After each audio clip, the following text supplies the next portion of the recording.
Nós, teoricamente, aquele time inteiro, praticamente, ele foi um time contratado. Aproveitou alguns meninos, porque a gente teve um vazio ali na base do Inter, aqueles vazios que acontecem em base, muda a gestão, muda-se metodologia, muda processo, só que todo mundo esquece que o principal é o jogador. É captar na 11, na 12, na 13, na 14. Se você não captar nas menores, você tá morto, meu filho. Então não vai contratar jogador hoje em final do processo. E a gente, quando a gente vem pro Inter e retorna, a gente faz um processo legal de scout. Então a gente vai em scout, a gente traz um jogador, o Praxedes no ano anterior tinha vindo do Fluminense, o Caio Vidal fez uma Copa São Paulo pelo Porto, acho, vem, então assim, você vai, Mazete na época, ele era atacante, virou lateral, Léo Borges veio lá atrás do Progresso, então você vai pegando os jogadores, o Thiago que jogou na época era do Atlético Mineiro, o Carlos era do Corinthians, zagueiro, você vai pegando assim, alguns jogadores, a gente precisou remontar. Na época o Cezinha também estava na época, ali. Sim, por que tu acha que vários não viram, cara? De novo, processo de transição básico profissional. E não vai se aproveitar todos. Normalmente, gerações é 3 a 4 jogadores que se aproveita. Se aproveitar 3 a 4 é muito também, né? É muito, cara. É muito. Mas esse dia eu tava olhando... Mas aí o clube tem que ser inteligente, né? O Flamengo, por exemplo, trabalhando no Flamengo. Ô, Duda, Flamengo, o jogador vestiu a camisa do Flamengo na Sub-20, o Flamengo vende o jogador na Sub-20, nem pisa no profissional. O Flamengo sustenta o processo do profissional, muitas vezes com venda de atletas de Sub-20, que nem pisam na equipe principal. A gente nem sabe Pô, eu tive lá. Tive lá e tinha jogadores nossos que foram vendidos ali na minha categoria. Entendeu? Então essa é a diferença. Isso não é normal, né? Cara, teria que ser. Futebol brasileiro na base, uma base de clube grande, teria que ser. Teria que ser. Isso é uma forma de você rentabilizar. Nós sabemos que quanto mais capital financeiro o time profissional tiver, menos o jogador de base vai jogar em cima. Você vai contratar mais. Sim. Então, pensando Mas eu nisso... acho que o equilíbrio se dá em contratação e base. Dá, mas, cara, e aí entra a questão longitudinal do processo. Toda vez que você fica mudando o processo, muda a gestão, muda a direção, você começa tudo do zero de novo. Isso é uma coisa que eu vivi muito aqui, às vezes. O Grêmio está há algum tempo já mantendo, né? O Francesco acho que está muito o Francesco está um tempinho já lá no Grêmio da base. É da minha época, quando eu trabalhei lá ainda. Mas o Inter tem mudado muito. O Inter a cada 2 anos, 1 ano e meio, 2 anos, 1 ano e meio, 2 anos. Sim, o argentino ali, o gringo, tu pegou ele? Peguei 2, 3 meses, daí eu saí e fui pro Flamengo. Naquele período. Que os caras batiam nesse gringo aí, dizendo que ele era um inferno e daí agora o Gabriel foi vendido, o moleque, como é que é o Gabriel Carvalho? Aí ele faz um post como se ele tivesse lançado o Gabriel Carvalho, né? E aí deram nele de novo, mas eu não sei se ele não lançou mesmo, não sei se Gabriel, o que ele ajudou. Assim, eu sou testemunho do Gabriel, porque o Gabriel tá no Internacional desde os 9 anos de idade. Eu conheço o Gabriel desde os 9 anos. Eu tive um filho, tenho um filho que joga futebol, foi formado nas menores, 08, o Gabriel 07. Então o Gabriel, Iago, agora tem da 08, Júlio, Alisson. Eu lembrei dos meninos que são formados desde por isso que eu falo da importância das menores, desde os 9 anos. Um detalhe, minha opinião, tá? Não é crítica e não é elogio. Quem revela jogador profissional é o profissional, não é a base. A base desenvolve jogadores. Então eu falar que eu revelei alguém tá errado.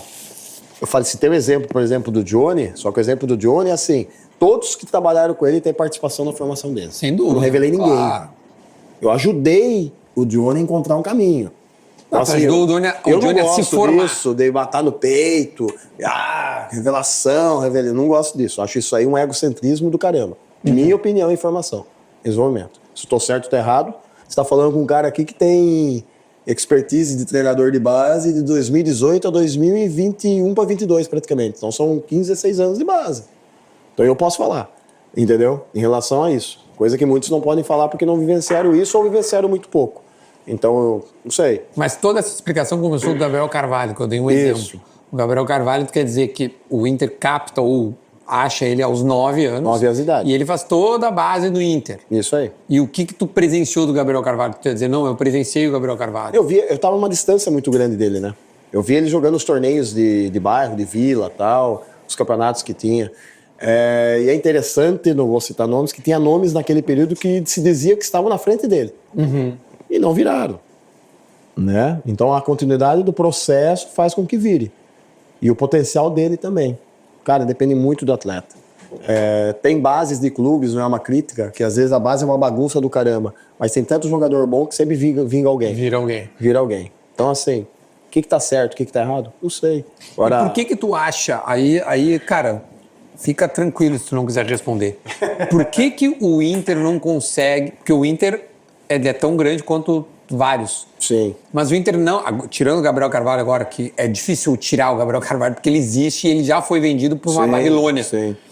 Mas até o Gabriel Carvalho, o Inter tinha um gap, assim, de jogadores que era difícil ter alguém assim. O Johnny foi um que jogou, acho que 2, 3 anos no profissional e tal. Sim. Mas assim, eu acho que o Inter, e acho que eu vejo muito isso pela crítica da torcida, poderia estar revelando para o profissional e, consequentemente, para ganhar dinheiro. Por que será que se perde ou se perdeu bons jogadores, acredito? Porque se tu fez um time que ganhou a Copinha, tinha jogador bom lá. E desse time, poucos sobraram a nível... Perfeito. O que aconteceu, cara? Trabalhei em 2017, 2021, né? Então, de novo, as mudanças de gestão ao longo do processo, que se muda a rota sempre, está se mudando muito a rota. Começa aqui, termina ali. Começa aqui, penso num jogo assim, eu penso na característica do jogador essa. Não, agora vai ser assim. Isso também é um fator. Essa é mudança de rota, tipo. Porque assim, vamos começar agora a focar em extrema. Não, chega. Jogador bom, o top, ele vai sobreviver a todas as cagadas que for feita. Imagino. Resumindo.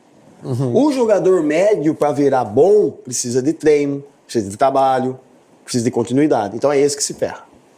Entendi. E esse às vezes que vai bater em outro lugar aí. Entendeu? E o segundo ponto para mim, lá embaixo. Sub-11, 12, 13, 14, 15. O Grêmio tem um processo muito estruturado, bem ou mal, do Cristal, que tem uma escola de futebol, que se projeta os meninos lá. Então, essa captação deles é de 6, 7 anos, 8 anos. O Inter, nesse ponto, ele ainda está um pouco atrasado em relação a isso. E o processo ele tem que ser, como eu falei para você, longitudinal. Então, o que se fizer hoje vai refletir daqui a 5 anos. O que se fez há 5 anos atrás, se reflete hoje. O que se fez há 6, o que se fez há 2, 3 anos atrás, se reflete hoje. Acho que a grande reflexão que a gente às vezes não para pensar é o que se faz lá atrás, 2 anos atrás, 3 anos atrás, se reflete no momento, muitas vezes atual. 2 pontos. Essa prospecção lá das menores para as maiores e a transição da base para o profissional. Que depende muito de quem está à frente do processo. É o profissional que revela o jogador. É o profissional. É o profissional que revela. O profissional que revela. Se ele não virou um profissional, ele não virou. Isso, é o profissional. É o treinador do profissional. Normalmente, o treinador do profissional que lançar o menino, esse sim é responsável por revelar o jogador. Olha só. Treinador do profissional, não da base. Sim, mas assim... Ou gerente de base. O jogador que foi um fenômeno na base, tipo assim, os guris que ganharam a Copinha e não viraram, cara, não foram jogador. Foram jogador. Mas eu digo assim, não foram... Não conseguiram ser o que eles foram na base. Pra passar a barreira. E a gente pega uma geração, por exemplo, a geração 01, uma geração que ganhou a Copa Nike no Inter. Foi a geração que eu peguei depois e foi a geração que a gente trabalhou. A geração do Guilherme Pato. Essa geração dele, 01, é uma geração que lá na 15 ganhou. Não é porque ganhou que forma. Ganhou. Entendeu? 15. E aí, o que a gente faz quando a gente retorna pro clube? A gente vê um vazio. A gente não tinha 9900, tinha um vazio na época. Os que tinham. Bruno Fux era 99. É um desses meninos que peguei na primeira passagem lá. E aí a gente ficou um vazio. Teve um vazio ali de um período ali com jogadores. E isso é complicado dizer também. Porque você acaba pegando gerações menores que outras. A geração 01 no Inter, num determinado momento, era a geração... Sim, vamos trabalhar assim. Eric, Pato, esses caras. E tinha outros que infelizmente não deram o salto. E aí, a partir do momento que você chega no final do processo, cara, é 2, 3, cara, que vai virar, não vai virar mais que isso. Agora, se vai pegar, por exemplo, a geração do campeão da Copa São Paulo, todos estão jogando, 80% estão jogando em algum lugar, tem 20 que não. Mas 80% ou 90% estão jogando futebol. Infelizmente... Isso é uma vitória pra ti. Cara, estão jogando. Não, eu digo assim, isso geralmente se perde. Muda de profissão. Isso aí. Então você tem 80% ou 90% jogando, agora você vai jogar Série A, B, C ou D do brasileiro, aí não cabe a mim. Aqui dentro daquele processo lá, teoricamente, não é só pela vitória, mas o processo em si ele foi vitorioso.